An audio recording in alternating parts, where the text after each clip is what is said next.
ይህን ቪዲዮ እንደማንኛውም ጊዜ ማለፍ የምንችለው ቪዲዮ አይደለም። በሁላችሁም ላይ ግዴታ የሆነ ላይክ ሼር ልታደርጉት የሚገባ በእስልምናችን ላይ የመጣብን ነገር አለ። ስለዚህ ሁላችሁም የሙስሊምን ቁጣ የቀሰቀሰ አንድ ነገር አለ። ሁላችሁም ይህን ቪዲዮ ሼር ልታደርጉት ይገባል። ማንኛውም ሴት ሙስሊም ሂጃቧን ለብሳ ሂጃብ ስንል በነገራችን ላይ ንቃብና ሂጃብ ብሎ የሚለዩ ሰዎች አሉ። ማን ነው የለየላቸው? የቆኛ ድርሻ ነው። የሂጃብ ነው፣ ይሄ ንቃብ ነው። ሂጃብ ይፈቀዳል፣ ንቃብ አይፈቀድም። ማን ነው የለየላቸው? ባለሙያ አለ። የትኛው ሸሪዓ ፍርድ ቤት ነው? የትኛው ደግሞ መጅልስ ነው ንቃብና ሂጃብ ለይተው የሰጣቸው? ከየት እንደሚያመጡ አናውቅም። የራሱ ጣልቃ ገብነት ነው። ሂጃብ ፈቅደናል፣ ንቃብ አንፈቅድም። ሂጃብና ንቃብ ምንድን ነው ትርጉሙ? ሂጃብ የምንለው እኮ አጠቃላይ ሁለመናውን የሚሰትር ማለት ነው እንደ ሸሪዓ አባባል። በዚህ ምክንያት ዛሬም አሁን ቀይሮ የመጣብንን ከምንወደውና ከምናከብረው ትምህርት ቤታችን በዚህ ምክንያት ሴት ልጆቻችን እንዲገለሉ መፍቀዱ ይበቃል ብለን ዛሬ ወደዚህ ብቅ ብለናል። ምክንያቱም እርግጠኛ ነኝ መንግስታችን ሙሉ ለሙሉ መብታችን አክብሮ አስከብሮልን ባለንበት ሰዓት በአንድ ሴክተር በሁለት ሴክተር የሚደርስብንን ግፍና ጭቆና በፍጹም የማንቀበል መሆኑን በዚህ አጋጣሚ ለመላው ኢትዮጵያ ሙስሊም ህብረተሰብ ሊያረጋግጥላችሁ እወዳለሁ። ይህንን ስንል ትምህርት ሚኒስቴር በገዛ ትምህርት ቤታችን በገዛ ገንዘባችን የሰራነውን ቤት የግል ቤት አድርጎ እንደፈለገ የሚጫወትበት አጋጣሚ አንፈቅደውም። ይህንን ስንል ትምህርት ቤታችን የተከበረ፣ ፖሊሲዎች የተከበሩ፣ የትምህርትን ፖሊሲ ሙሉ ለሙሉ ስንቀበል ከሸሪዓችን ጋር የማይሄዱትን የሚቃረኑትን በፍጹም የማንቀበልና ለማስተካከል የምንታገል መሆኑን እየገለጽን ትምህርት ሚኒስቴሩም ይህንን አውቆ ከዚህ በፊት የነበሩት የትምህርት ፖሊሲዎች የተቀየሩ መዓት እያሉ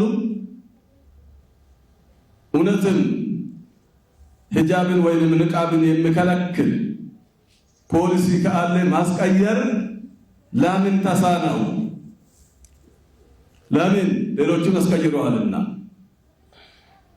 ይሄ ሌላ መልእክት ያለው ስለሆነ እኛ ኢትዮጵያ ሙስሊሞች ፍጹም ሰላም ወዳጆች፣ ፍጹም ሰላም አክባሪዎች፣ ፍጹም ደግሞ የመንግስታችን ዓላማ ተቀባዮች መሆናችን እየታወቀ በተለይ በዚህ ሰዓት ይሄ አጀንዳ መነሳቱ ለምን እንደተፈለገ መንግስታችን ወደ ምርጫ ፊቱን መልሶ እያስተባበረ ባለበት ይሄ አጀንዳ ሆኖ እንድነሳ ለምን እንደተፈለገ ራሱ አናው። ምርጫችን ለወደፊት በሰላም በፍቅር በክብር ያለ ጫጫታ እንዲያልቅ ስለምንፈልግ ማንኛውም አጀንዳ ከምርጫችን ጋራ ማለት ምርጫችን ስንል ኢትዮጵያ ብሔራዊ ምርጫ ማለታችን ነውና ልክ ኢትዮጵያ እስልምና ጉዳይ ጠቅላይ ምክር ቤት ሰላማዊና ፍትሃዊ የሆነ መልኩ ምርጫውን እንደጨረሰ ሁሉ የመንግስታችንም ከዛ በበለጠ መልኩ በሰላማዊ መልክ እንዲያልቅ ስለምንፈልግ ማንኛውም አጀንዳ እዚህ መሃል ስለማንፈልግ ትምህርት ሚኒስቴር ከዚች ሰዓት ጀምሮ ልጆቻችን በሰላም ትምህርት ቤታቸው ገብቶ ተምሮ እንዲወጡ ያስተላለፈውን መልእክት እንዲመክን በራሴና በኢትዮጵያ እስልምና ጉዳዮች ጠቅላይ ምክር ቤት ስም ለመጠየቅ ወዳለሁ።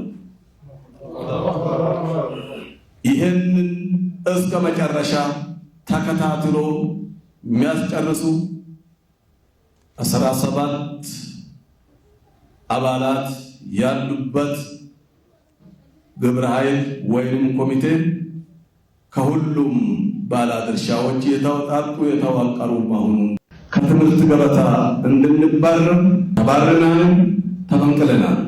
ሴት ልጆቻችን ለወደፊት ሀገር ትመራለች ብለን የምንጠብቃቸው ጥሩ ውጤት ያመጡ ሁሉ ከፈተና ገበታ ተባራለች፣ ተፈናቅላለች። ከትምህርት ገበታ መፈናቀል ብቻ ሳይሆን መብታቸው ተረግጠው በአንዳንድ ሰላም ጠል አስተማሪዎች ሻሻቸው ከራሳቸው ከጭንቅላታቸው ተነጥቆ በጫማ ተረግጠዋል። እያየን እያወቅን መቻል የምንችለው ይዘን መቻቻል የምንለው ሌላ ቦታ ቀርቶ እዚች ላይ ችለን ዘመናትን አሳልፈናል። ሰላት ቦታቸው ላይ የከብት አዛባታ ሰብስቦ ተጥሎባቸዋል። እያየን ለመቻል አሳልፈናል። ሁሌ ከትምህርት ገበታቸው ሴት ልጆቻችን ሸቃቸው አስገደዳቸው ሂጃብ ምክንያት ከትምህርት ገበታቸው ሲፈናቀሉ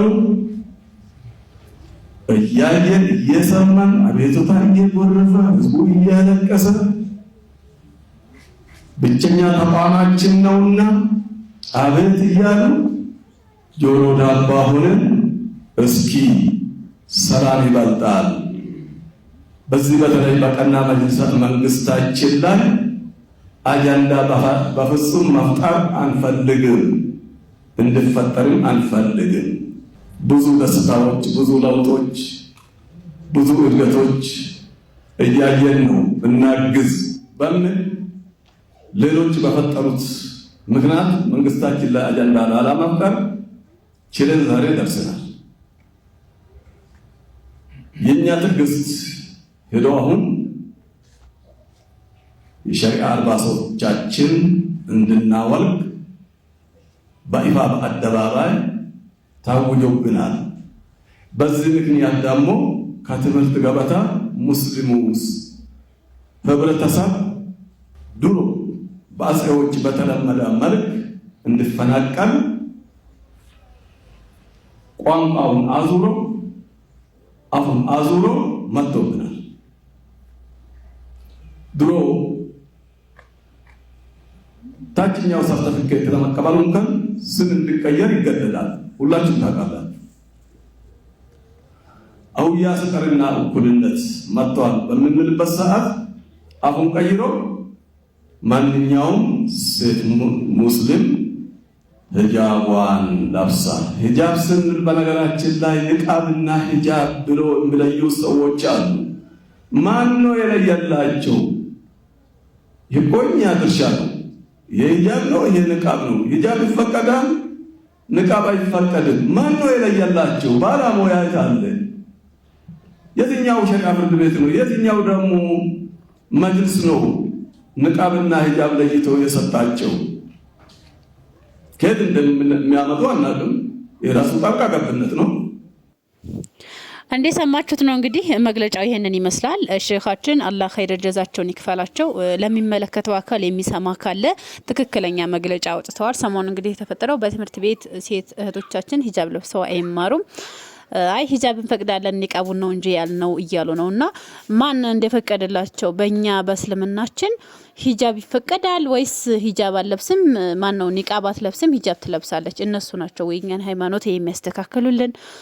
ይሄ ሃይማኖታዊ ጣልቃ ገብነት ነው ብለው ሼኻችን በትክክል ተናግረውታልና የትምህርት ሚኒስቴር ሁልጊዜም እስልምና ላይ ያላቸውን እንግዲህ ጥላቻ በይፋ እያሳዩ ነውና ይህ ነገር ሊታረም የሚገባል። ሁላችንም ይሄንን ቪዲዮ ላይክ ሼር በማድረግ ድምጽ መሆን አለብን። ምክንያቱም በሀገራችን እንደ ሁለተኛ ዜጋ ልንታይ አይገባም። ሴት እህቶቻችን ሂጃባቸውን ለብሰው ትምህርታቸውን የሚማራሉ። ምክንያቱም ይታወቃል አምና እንግዲህ ሰቃይ ተማሪዎች የነበሩት ከሂጃብ ለባሾች ዋንጫ 2 ዋንጫ ሁሉ የተሸለሙት ሂጃብ ለባሾች ነበሩና ሂጃብ ጭንቅላትን ጸጉርን እንጂ የሚሸፍነው አስተሳሰብን ወይም ጭንቅላትን አይሸፍንም። ስለዚህ እህቶቻችን ኒቃብም ሆነ ሂጃባቸውን ለብሰው ትምህርታቸውን ይማራሉ።